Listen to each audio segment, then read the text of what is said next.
Olá, estudantes! Sejam bem-vindos a mais uma aula sobre as transformações do espaço geográfico e sociedade.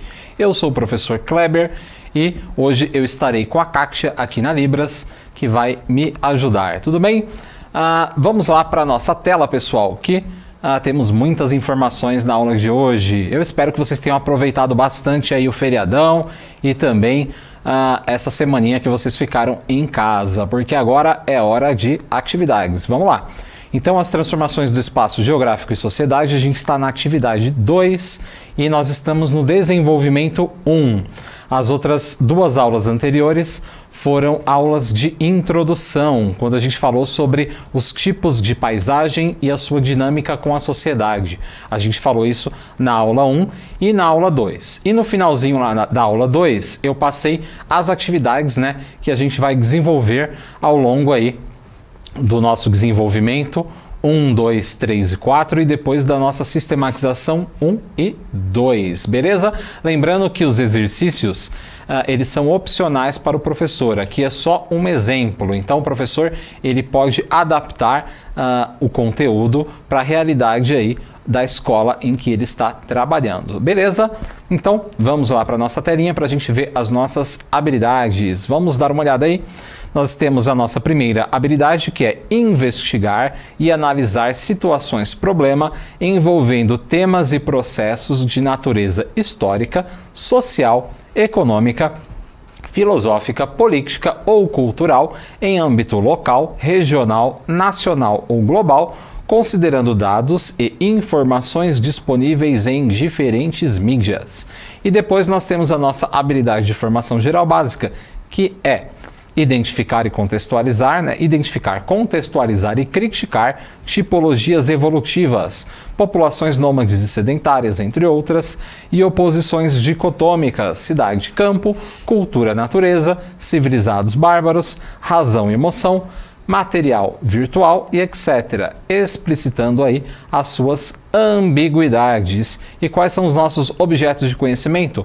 Os processos de transformação da paisagem em diferentes sociedades, as contribuições dos conceitos geográficos para a compreensão das transformações na sociedade, território e espaço. Qual que é a estratégia? Sala de aula invertida, onde o estudante é o protagonista e o professor ele é o intermediador, beleza? Vamos lá, qual que é o objetivo da nossa aula? Aula de hoje. Na aula de hoje, vamos recapitular o conteúdo sobre a dinâmica da paisagem nas relações humanas e, após isso, ver um exemplo de resposta para a atividade 1. Por fim, vamos rever as orientações da atividade 2 e aprender um pouco sobre o gênero entrevista, que pode ser usado na formulação da pesquisa. Então, na aula anterior, eu passei duas atividades, Uma atividade que era para ser feita durante uma semana, que ela é mais simples, e depois nós temos a nossa atividade principal, que o desenvolvimento dela é em 4 aulas. E hoje eu vou dar um exemplo para vocês de como responder à atividade 1, tá? Então isso aqui é apenas um exemplo, vocês podem trabalhar de outras maneiras, beleza? Então vamos lá para a nossa tela. Na aula anterior eu falei para vocês sobre paisagem natural e paisagem cultural. Qual que é a diferença entre as duas paisagens que a gente debateu tanto? Vamos lá. A paisagem natural é aquilo que vem de origem da natureza, sem interferência da mão humana, como a vegetação e as formações geológicas.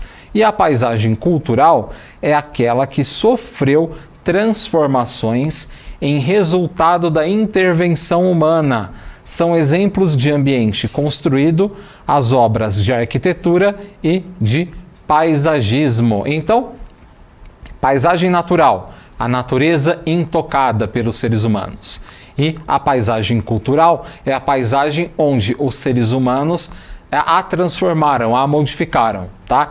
E existe um debate, entre os geógrafos nos dias atuais que diz o seguinte: será que existe algum local no nosso planeta onde os seres humanos ainda não pisaram ou não deixaram nenhum vestígio, que a gente pode dizer que é realmente uma paisagem natural? Então, existem lugares intocados, porém, isso está ficando cada vez mais raro. Então, pode ser que daqui a alguns anos ou décadas, esse conceito da paisagem natural e cultural precise ser revisto. Beleza? Vamos avançar aí na nossa tela mais uma vez. Hora de voltar no tempo. Agora veremos a relação entre a paisagem cultural e o comportamento dos indivíduos do passado e do presente. Quais as dinâmicas entre os indivíduos e a sua paisagem cultural? Uma pergunta interessante. Isso aqui é uma recapitulação do conteúdo anterior. Então, vamos lá. Recapitulação. Na aula anterior, a gente falou sobre os banhos públicos romanos. Os romanos, eles tinham o hábito de ir em casas de banho, que funcionavam como se fossem os clubes de hoje, tá? Então, as pessoas iam se banhar e iam se socializar. Isso aqui é um exemplo da paisagem cultural, porque foi os seres humanos que a modificaram. E, além disso, é uma paisagem cultural que molda o comportamento das pessoas. Por quê? Todo mundo podia ir numa casa de banho romana, desde o escravizado até mesmo as mulheres, os homens, tá? Só que em ambientes separados, tá? Então, você não precisava pagar para você entrar numa casa de banho e usar dela, tá? Então, era um ambiente de socialização, tá? Isso não quer dizer que a água era muito limpa, tá? Porque ela era trocada raríssimas vezes. Então, além disso, ela era aquecida. Então, eu comentei com vocês que uma água suja aquecida, ela gera aí a proliferação de bactérias, o que poderia causar muitas doenças para as pessoas que frequentavam aí esses espaços, tá? Mas isso é um espaço da paisagem cultural. Vamos avançar mais um pouquinho. Isso aqui eu passei na aula anterior. Aqui é um outro exemplo de uma casa de banho romana. E aqui a gente tem um exemplo de um sistema de aquecimento de uma casa de banho romana, onde a banheira, no caso, ela é aquecida por baixo, tá? Bem interessante esse esquema aqui. Bem, aí eu jogo essa pergunta bem interessante para vocês. Será que essa dinâmica social encontrada na paisagem cultural romana da antiguidade permanece nos dias atuais? Sim, aí eu mostrei para vocês os clubes, né, com piscina, onde as pessoas também vão para se socializar, tá? Elas não vão para tomar banho, elas vão apenas para se socializar, tá? E se divertir na piscina. Então, esse também é um exemplo de uma paisagem cultural, tá? Aqui eu trouxe para vocês também mais uma imagem que ela mostra uma casa de banho japonesa. Os japoneses ainda têm o costume de frequentar casas de banho, tá? Como é que funciona uma casa de banho japonesa? Bem, ali vocês conseguem perceber que no centro da imagem nós temos chuveiros, né? Onde as pessoas tomam o banho sentadas e depois que elas se banham, elas podem mergulhar ali na piscina aquecida, tá? Então, essas casas de banho no Japão, elas são bem tradicionais. Hoje elas não são mais tão populares quanto antigamente, mas existem muitos locais que nem tem chuveiro, então as pessoas elas precisam pagar para frequentar aí esse espaço, tá? Para tomar um banho, a pessoa paga para ir numa casa de banho, tá? Também aí faz parte da dinâmica da paisagem cultural e que molda o comportamento das pessoas, tá? Porque também representa um ambiente de socialização. Vamos para a nossa próxima imagem lá na tela. Agora sim, nós temos a nossa hora da atividade. No componente 3, as narrativas históricas e a sua produção material e imaterial, vocês estudaram sobre os bens culturais da humanidade. Vamos voltar a esse componente e ampliá-lo um pouco mais. Então a gente vai fazer um intercâmbio aí de componentes, tá? Transformações do espaço geográfico com a narrativa histórica e a sua produção material e imaterial. Vocês pesquisaram sobre, né, bens históricos. E qual que era a pergunta? Primeiro vocês tinham que se dividir em grupos, né? E os estudantes devem escolher um bem cultural, se possível local, e depois disso fazer uma pesquisa sobre a sua dinâmica social. Por exemplo, quais são as características econômicas, políticas e sociais, né, e culturais também desse bem cultural que vocês vão pesquisar. Se possível, um bem local. Agora eu vou passar para vocês um exemplo de uma resposta que eu fiz, tá? Provavelmente ela vai ser muito diferente do que vocês fizeram, tá? Mas esse é o intuito mesmo, é a gente fazer essa dinâmica e ir aprendendo uns com os outros. Então, se possível, traga imagens desses bens culturais para deixar a aula mais dinâmica. Após a pesquisa, vocês devem apresentar o conteúdo em sala de aula. Na próxima aula, darei um exemplo de resposta, e essa próxima aula é agora. E agora vamos ver um exemplo de resposta utilizando um bem cultural do passado. Olha lá, hoje a gente vai falar sobre o Coliseu Romano. Vocês provavelmente já estudaram sobre o Coliseu Romano, né? Sobre Roma na Antiguidade, e a gente vai falar sobre ele. Vamos lá, lendo aí esse texto na íntegra. O Coliseu foi um dos símbolos mais importantes do sistema político-social de Roma na Antiguidade. Ele serviu de palco para as mais diversas lutas entre gladiadores, que se enfrentavam com diversos armamentos. As lutas serviam de entretenimento para todas as classes sociais. Seu formato elíptico serviu de inspiração para diversas outras construções na história, principalmente os estádios de futebol e as arenas esportivas. Se vocês perceberem, o Coliseu ele tem um formato circular. E ele era palco aí, né, das lutas de gladiadores. Então, os romanos, eles frequentavam o Coliseu para ver essas lutas, tá? Entre gladiadores e também entre gladiadores e animais. Então, a gente vai ver as características do Coliseu hoje, beleza? Vamos lá para a nossa tela mais uma vez. A seguir, veremos algumas informações mais detalhadas sobre o Coliseu. Aqui a gente percebe, né, a imagem ampliada, né? Ele tem um formato aí, né, de um estádio de futebol. Ele era dividido em arquibancadas e ele também tinha até os setores VIPs, tá? Onde as pessoas das classes mais altas poderiam frequentar. Então, é bem parecido com o estádio de futebol mesmo, né? Que a gente tem a arquibancada, a gente tem a área VIP, né?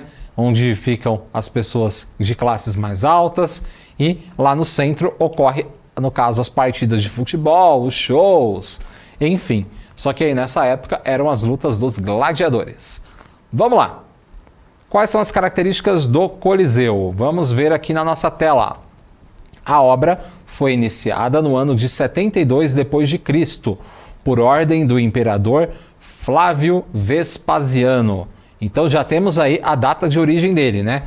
Ele começou a ser feito no ano de 72 d.C. Próximo item. A construção demorou 8 anos para ser concluída. Então a gente tem um estádio aí, né? Que demorou 8 anos para ser concluído. Terceiro tópico.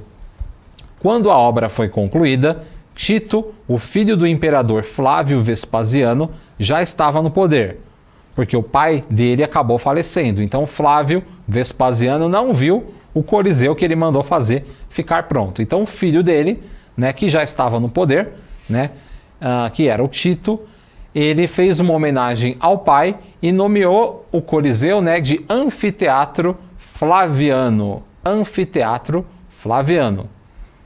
O nome Coliseu só aparece na literatura séculos mais tarde. Olha só que interessante, né? Então o nome do Coliseu ele mudou. Então ele começou sendo Anfiteatro Flaviano e depois ele se torna o Coliseu. Beleza. Então aqui nós temos uma imagem, né? Um busto do imperador Tito Flávio Vespasiano. Ele nasceu no ano 9 e morreu no ano 79 depois de Cristo. E depois nós temos o filho dele, né? O Tito Flávio César Augusto. Não, César Vespasiano Augusto, né? Que morreu aí no ano 81 depois de Cristo, nasceu no ano 39, tá? Uma característica aí interessante é que muitos imperadores romanos, eles modificavam o sobrenome deles. Então, o sobrenome Augusto significa divino, tá? Então, muitos imperadores colocavam o sobrenome Augusto para se classificar como pessoas divinas. Beleza? Vamos lá para a nossa tela para mais curiosidades. Vamos avançar aqui. O estádio serviu como palco, né, no caso aí, de diversas lutas entre gladiadores até o ano 404 depois de Cristo. quando elas foram proibidas pelo imperador Flávio Honório. Então, a gente teve lutas de gladiadores até o ano 404 depois de Cristo, tá? Aí depois elas foram proibidas. Dentre os lutadores das arenas, podemos destacar gladiadores, soldados, escravizados, prisioneiros e até mesmo animais. Aí eu recomendo para vocês, se vocês quiserem, assistam o filme Gladiador. É um filme bem legal que mostra justamente como funcionavam esses combates nas arenas. É um filme bem interessante, tá? Recomendo para vocês. O filme se chama Gladiador, beleza? E tem até alguns jogos também que falam aí sobre essa temática, tá? Então procurem jogos, filmes, procurem vídeos na internet que vocês vão encontrar um vasto conteúdo. Tudo bem? Vamos lá para a nossa tela mais uma vez. O Coliseu possui 48,5 metros de altura. Com um formato elíptico, ele mede 189 metros no eixo maior e 156 no eixo menor. Aqui a gente tem uma imagem, né, representando uma luta de gladiadores, e se vocês perceberem, o que tem de interessante nela é que um dos gladiadores, né, está caído no chão, ele ainda está vivo, enquanto o outro gladiador que está pisando em cima dele está olhando para a plateia. E se vocês observarem, é que a imagem está bem pequenininha, não dá para enxergar, mas eles estão fazendo um símbolo que é esse aqui, ó. Podem voltar para mim, que é o joinha para baixo, né? O famoso dislike que a gente conhece nas redes sociais. Esse símbolo, né, do joinha para cima e joinha para baixo já era utilizado lá no Império Romano, tá? Então, é um símbolo que a gente usa na nossa cultura, mas ela vem do Império Romano. Quando o gladiador ele está olhando para o público, né, e as pessoas estão fazendo assim, elas estão dizendo que, basicamente, esse gladiador precisa matar o inimigo que está caído no chão.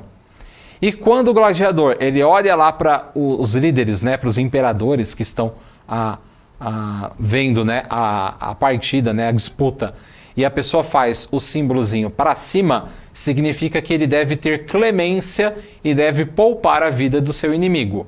Por quê? Normalmente isso acontecia quando era uma batalha bem disputada e eles queriam que esse inimigo aí, no caso, ele ficasse vivo para uma próxima luta, tá? Então, o joinha para cima era para ele sobreviver e o joinha para baixo, né, era para ele morrer. Então, vamos lá. Aqui nós temos uma representação, né, de uma arena de gladiadores.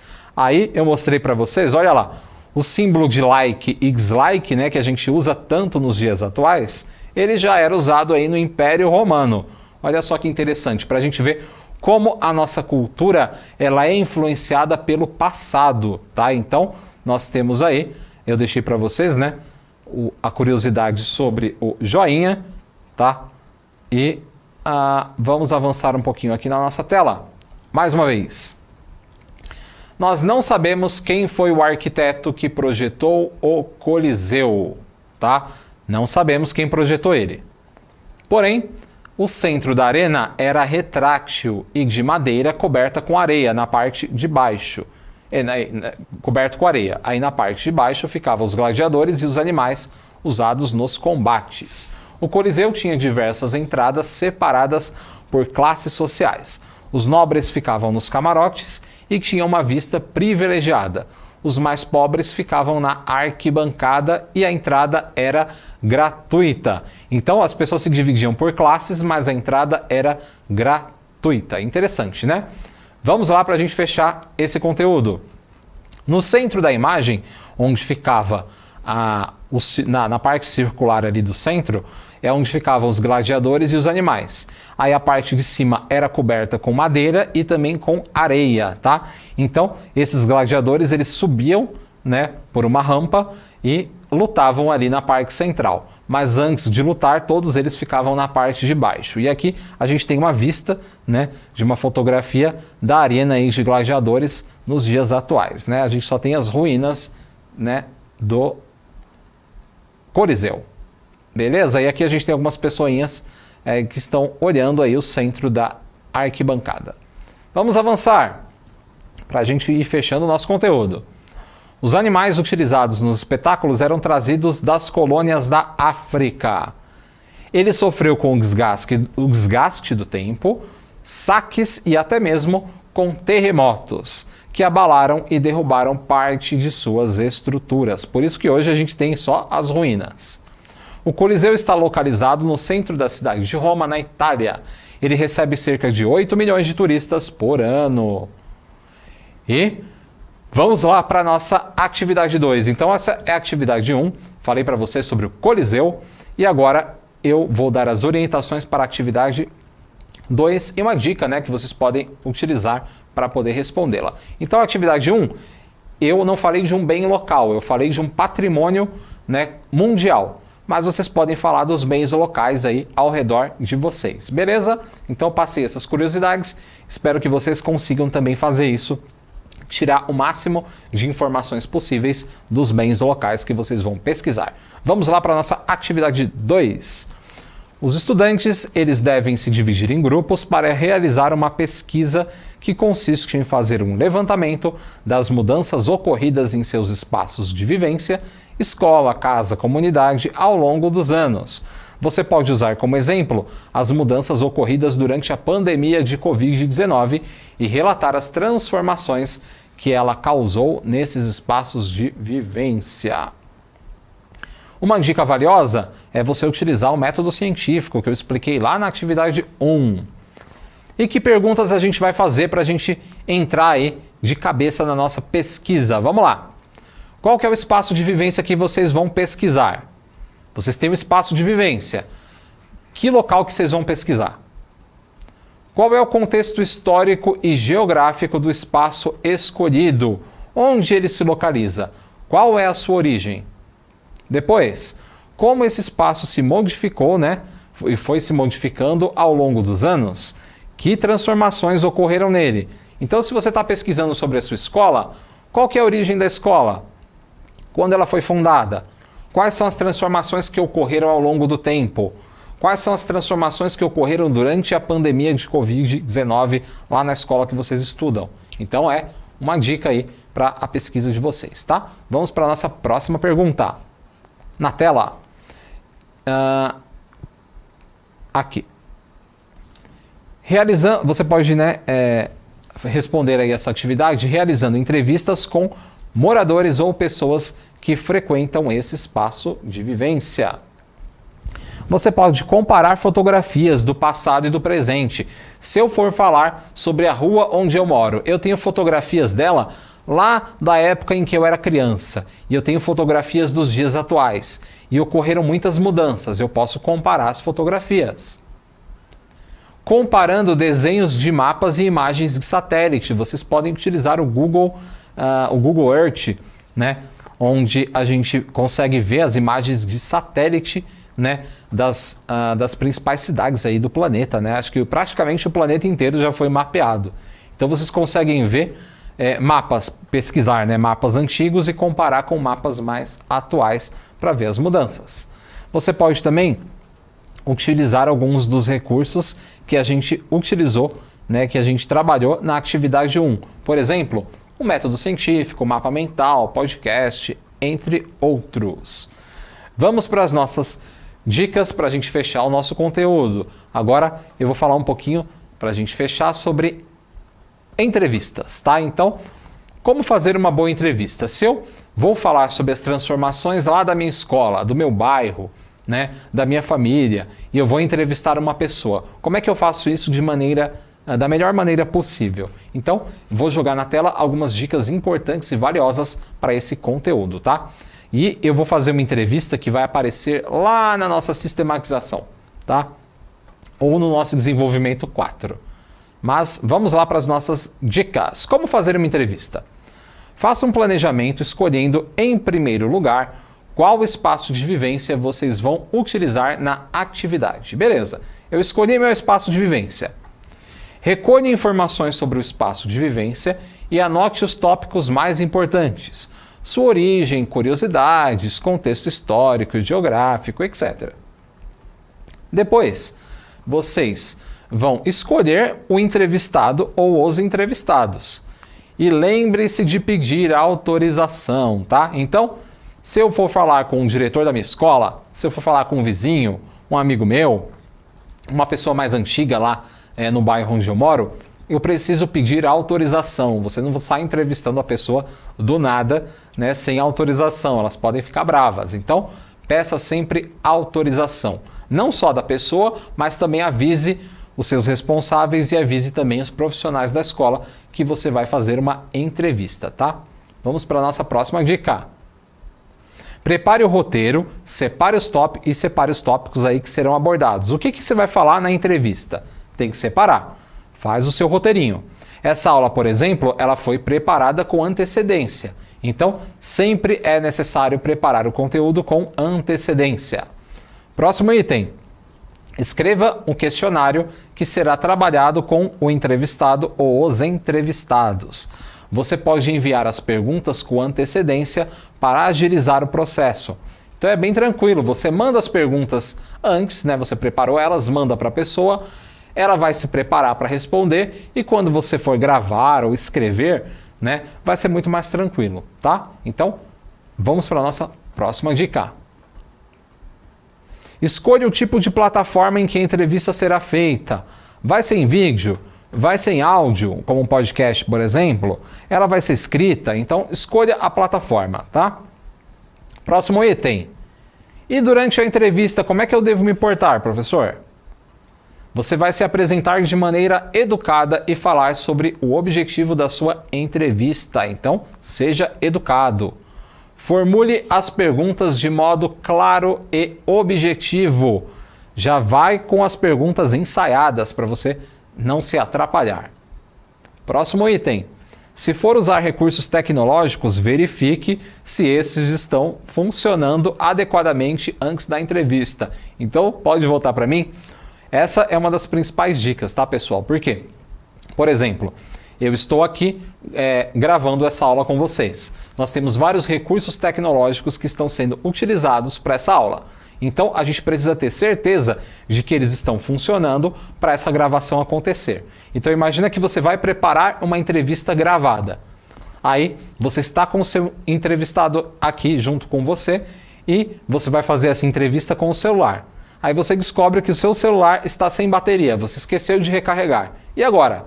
Né, temos um problema. Então, você deveria ter se preparado com antecedência. Beleza? Vamos lá para a nossa tela mais uma vez. Não interromper a fala do entrevistado. Então, se a pessoa estiver respondendo você não vai atrapalhar essa resposta. Beleza? Mais uma dica. Fazer anotações ou gravar o conteúdo com autorização. Próxima dica. Agora eu vou tomar um golinho da água, um segundinho. Desperdice e agradecer aos entrevistados. Então, você vai fazer uma despedida e vai fazer um agradecimento. Próximo item.